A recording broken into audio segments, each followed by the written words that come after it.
to do are the little flaps that go over here. So for that, this is where our pattern comes in. Remember the pattern? This is, again, a guideline. Your cake might be a little bit larger, may end up being a little bit smaller, depending on how your quarter sheet bakes up.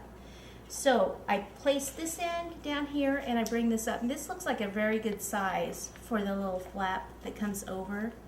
One here and then one over here. Because I like to have a little bit of space in between, and then I'll put my little pins here and here.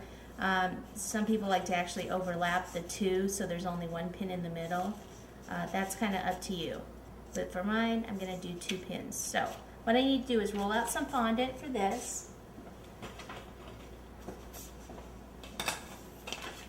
So I have my fondant rolled out, and I'm going to just put it down, take my pizza cutter, and just kind of roll right on over it. And I'm going to take this pattern and I'm going to flip it over and do the one for the other side. Okay, get rid of the excess. This is where the water comes in. So I've got my brush, some water,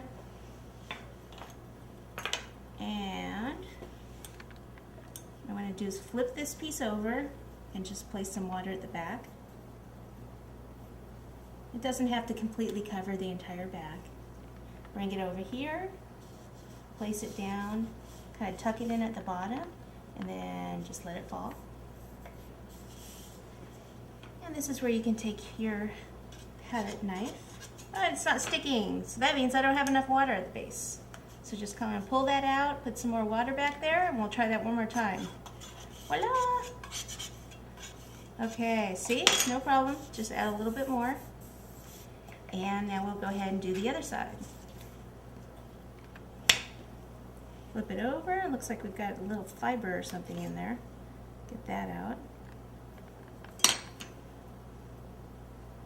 Make sure I put enough at the base this time. And turn my cake. Ooh, it's going to cover, remember that little nail mark I made? It's going to cover a lot of that up. Lucky me.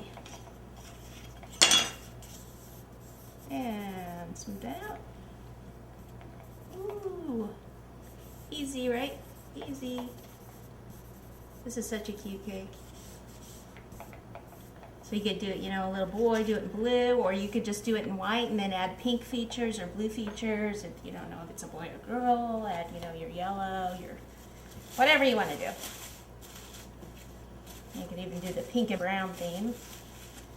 Pink diaper, brown dots, or a sage green diaper, brown dots, chocolate brown dots. Okay, so this is where we're at right now. Next thing that we want to do is we want to add some stitching around here. Now you're probably thinking, what kind of diaper is that? It's got the stretchy part here, so it's half contemporary diaper, yet it still has the pins, so it's half old diaper. I don't know, it just looks cute, and usually, you know, no one's going to say, oh my gosh, you've got 2 different types of diapers going on. We're just going for the cutesy look. So I can go ahead and take one of these little tracing wheels and just do some stitching right up here.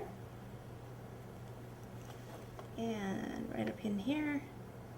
It's just adding another detail to it, more texture, rather than leaving it plain. But it certainly isn't a step that you have to do.